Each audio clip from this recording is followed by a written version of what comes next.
Hello दोस्तों, हमारे YouTube channel पर आपका फिर से स्वागत है। आज हम एक अनमोल जानकारी के बारे में चर्चा करेंगे जो आपके लिए दोस्तों बहुत ही फायदेमंद होगी। तो वीडियो के अंत तक हमसे ज़रूर जुड़े रहें। और हाँ, एक बात दोस्तों, यदि यह वीडियो आपके लिए उपयोगी लगता है तो कृपया इसे लाइक करें, साझा करें और नियमित अपडेट के लिए हमारे चैनल को सब्सक्राइब करें। इस वीडियो को देखने के लिए दोस्तों आपका बहुत बहुत धन्यवाद। दोस्तों, प्री DLD यानी BSTC जो कि वर्धमान महावीर खुला विश्वविद्यालय के द्वारा इसका जो आयोजन करवाया गया था, और वह अभ्यर्थी जिन्होंने काउंसलिंग में भाग लिया था और उनका भाग लेने के बाद में डिपार्टमेंट की जो कट ऑफ थी वह बहुत ही हाई चली गई। तो कई अभ्यर्थी ऐसे भी है जिनको तो कॉलेज मिल गई, और कई अभ्यर्थी ऐसे है जिन्होंने काउंसलिंग करवाई थी जिसके नंबर ज़्यादा थे और जिसके नंबर कम थे, उन्होंने भी इसे प्रक्रिया के अंदर भाग लिया था। अब वह अभ्यर्थी, अब उनका पेमेंट किस प्रकार से आएगा, तो दोस्तों उसकी मैं आपको जानकारी देने वाला हूं। तो आप वीडियो पूरा देखें ताकि इन्फॉर्मेशन आपको पूरी समझ में आए, और किस प्रकार से आपको आवेदन करना है वह भी मैं आपको यहां से बताने वाला हूं। अगर आप वीडियो पूरा नहीं देखोगे तो दोस्तों आप इन्फॉर्मेशन समझ नहीं पाओगे। प्री DLD परीक्षा 2024 में प्रवेश में असफल रहे अभ्यर्थियों को पंजीकरण शुल्क राशि लौटाने हेतु एक विस्तृत दिशा निर्देश जारी किया गया है डिपार्टमेंट की तरफ से। अब दोस्तों उसके अंदर क्या इन्फॉर्मेशन है वह मैं आपको यहाँ पे बताने वाला हूँ। तो पूरी इन्फॉर्मेशन एक बार अच्छी तरीके से समझे। दोस्तों, प्री DLD परीक्षा के लिए ऑनलाइन काउंसलिंग के माध्यम से प्रवेश प्रक्रिया संपन्न होने के पश्चात प्रवेश में असफल रहे अभ्यर्थियों को काउंसलिंग पंजीकरण शुल्क व प्रवेश शुल्क वापस लौटाने जानी है। रिफंड हेतु ऑनलाइन पोर्टल पर आवेदन करने पर रिफंड की कार्रवाई की जाएगी। दोस्तों, जो अभ्यर्थियों ने काउंसलिंग के अंदर भाग लिया था,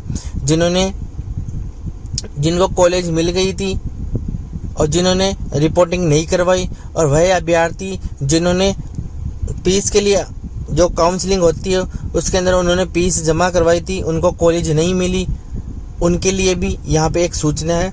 अब डिपार्टमेंट ने क्या किया है दोस्तों, जिनको अभ्यर्थियों को कॉलेज नहीं मिली थी, जिनको मिल गई थी, उन्होंने आगे की प्रक्रिया नहीं की, तो उनको अब वापस से किस प्रकार से पेमेंट लौटाया जाएगा वह मैं आपको यहाँ पे बताऊँगा।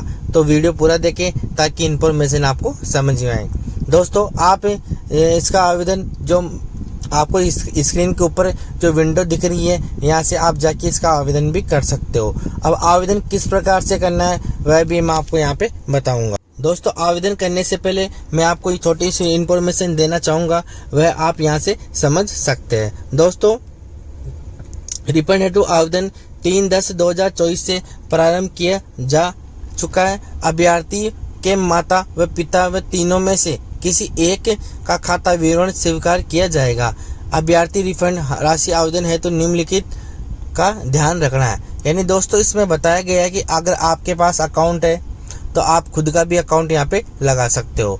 अगर जैसे किसी अभ्यर्थी के पास में अपना खुद का अकाउंट नहीं है, अगर जैसे पहले वो खाता खुला रखा था, अगर वह खाता बंद हो चुका है, तो आप बैंक के माध्यम से आप उस खाते को चालू करवा के आप अपना अकाउंट भी रिफंड के लिए वहाँ पे लगा सकते हो। अन्यथा अगर आपका प्रोसेस नहीं हो पाता है रिफंड का, अगर बैंक की डिटेल का, तो आप क्या करें, अपने माता या अपने पिताजी का आप अकाउंट नंबर लगा सकते हो, वह उनकी बैंक की पासबुक भी आपको अपलोड करनी पड़ेगी। अब दोस्तों, यहाँ पे आप बैंक के अकाउंट नंबर और बैंक की डायरी तो अपलोड कर दोगे, लेकिन दोस्तों मैं बता दूं, आप जब ये फॉर्म फिल कर रहे हो तो फॉर्म फिल करने से पहले ये देख लेना कि आपका जो अकाउंट है वह चालू है या बंद है। अगर चालू है तो दोस्तों डिपार्टमेंट की तरफ से आपका पैसा उस खाते के अंदर नहीं डाला जाएगा। सबसे पहले अगर आपने लेन देन कर रहे हो तो आपका अकाउंट चालू है। अगर आप काफ़ी दिनों से वहाँ से बैंक से लेन देन नहीं कर रहे हो तो दोस्तों आपको वही अकाउंट नंबर लगाना है जहाँ पे आपका अकाउंट चालू हो।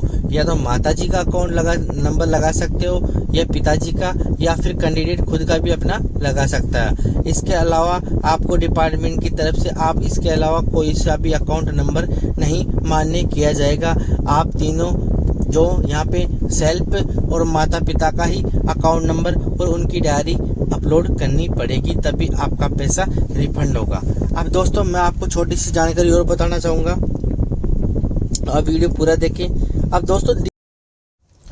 अब दोस्तों मैं आपको बता दूं, ऑनलाइन आवेदन प्रस्तुत न करने की स्थिति में अभ्यर्थी को रिफंड किया जाना संभव नहीं है। यानी दोस्तों डिपार्टमेंट पहले ही आपको एक दिशा निर्देश दे रहा है। अगर आप ऑनलाइन आवेदन नहीं करते हो, अब आप ये चाहते हो कि यहाँ से कोई बैंक के माध्यम से या फिर डिपार्टमेंट के माध्यम से वापस से रिफंड हो जाएगा, तो दोस्तों ऐसा कोई संभव नहीं है। दोस्तों आपको अगर पैसा चाहिए तो आपको ऑनलाइन आवेदन करना होगा। जो बंदा ऑनलाइन आवेदन करता है उसी का ही डिपार्टमेंट आपको पैसा देगा। अब रिफंड हेतु आवेदन करने वाले अभ्यर्थी को शुल्क में निम्न अनुसार कटौती कर रिफंड किया जाएगा। अब दोस्तों आप ये सोच रहे होंगे कि भाई मैंने 3,000 रुपये काउंसलिंग के लिए दिए थे, इतनी मेरी फीस जमा हुई थी, अब मेरे को इनमें से कितने पैसे रिफंड किए जाए, मेरे इतने पैसे कम कैसे है। तो दोस्तों मैं बता दूं आपको कितना पैसा वापस से मिलेगा, यह भी मैं आपको यहाँ पे जानकारी देने वाला हूँ।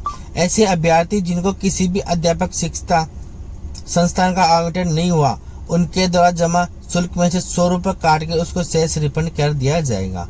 यानी दोस्तों जो आपने काउंसलिंग के अंदर भाग लिया था, उस टाइम पे आपने कितना पैसा जमा करवाया था, उसमें से आपको 3,000 रुपये आपने काउंसलिंग के अंदर भाग लिए थे, तो दोस्तों उसमें से आपको 100 रुपये काट के और आपको वापस से लौटा दिए जाएंगे।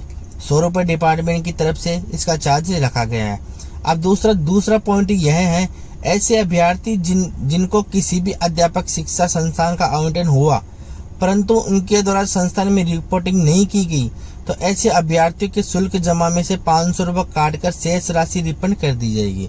दोस्तों मैंने पहले ही टॉपिक आपको बता दिया था कि दोस्तों डिपार्टमेंट ने क्या कहा है कि जिन अभ्यर्थियों ने काउंसलिंग करवाई, अब जिन्होंने रिपोर्टिंग भी करवाई, लेकिन वह रिपोर्टिंग उस कॉलेज के अंदर अगर वेरिफिकेशन नहीं कर पाए उनको, तो डिपार्टमेंट ने उनको क्या करेगा, अब जिन अभ्यर्थियों को कॉलेज मिल गई थी उन्होंने फीस भी जमा करवाई थी और रिपोर्टिंग कॉलेज के अंदर नहीं किए, तो दोस्तों उनको वापस से उनके पैसे रिफंड कर दिए जाएंगे, लेकिन उनका चार्ज 500 रुपये डिपार्टमेंट काटेगा और वापस से फिर उनको वह पेमेंट ट्रांसफ़र कर देगा। लेकिन अभ्यर्थी को मैं पहले भी बता रहा हूँ, आपकी मोटी रकम है तो आप सबसे पहले क्या करें, अपना चालू अकाउंट नंबर लगाएं।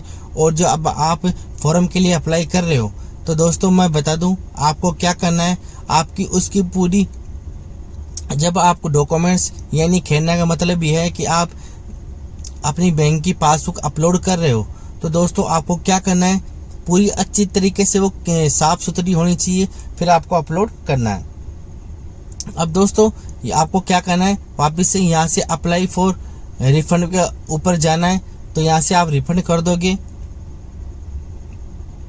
अब दोस्तों मैं बता दूं, ऐसे अभ्यर्थी जो कि गलत तथा अथवा निम्न सूचनाओं को प्रविष्ट करने हेतु योग्यता और परीक्षा के प्राप्तांक प्रतिशत बढ़ाकर अंकित करने वाले गलत कैटेगरी वर्ग में अपने आप को पंजीकृत करने इत्यादि के आधार पर प्रवेश हेतु अयोग्य घोषित हुए हैं, उनकी पंजीकरण शुल्क रुपये 3,000 काट के शेष रिफंड कर दी जाएगी। यानी दोस्तों डिपार्टमेंट ने पहले एक छोटा सा निर्देश दिया गया।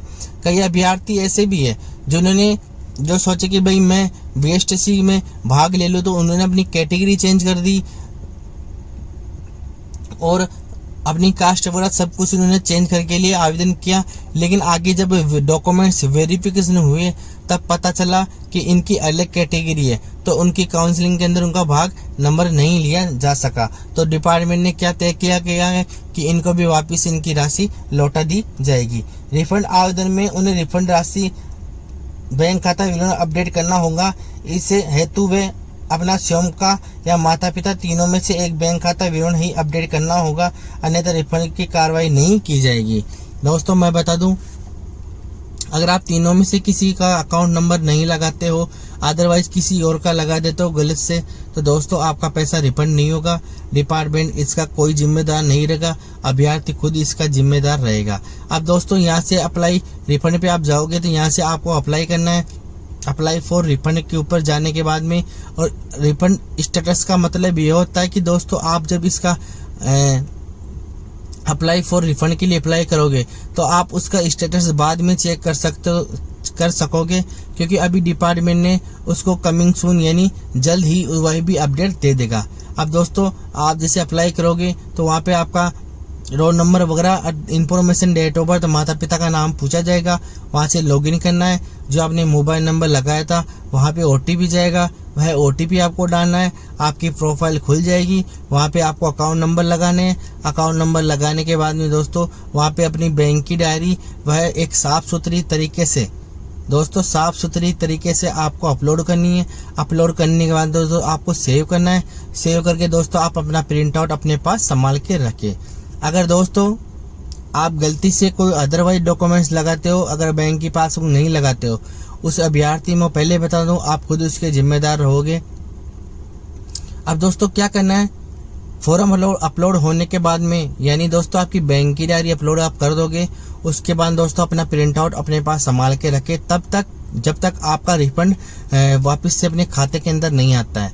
अगर आप रिफंड के लिए अप्लाई कर देते हो, अगर आपके पास कोई प्रूफ है तो आगे बाद में कार्रवाई की जा सकती है। अगर मेरी इन्फॉर्मेशन सही लगी हो तो दोस्तों मेरे चैनल को सब्सक्राइब करना, लाइक करना, आगे से आगे शेयर करना, ताकि इन्फॉर्मेशन हर किसी के पास पहुंच सके। जय हिंद, जय भारत। आपका प्यार मुझे ऐसा ही मिलता रहे।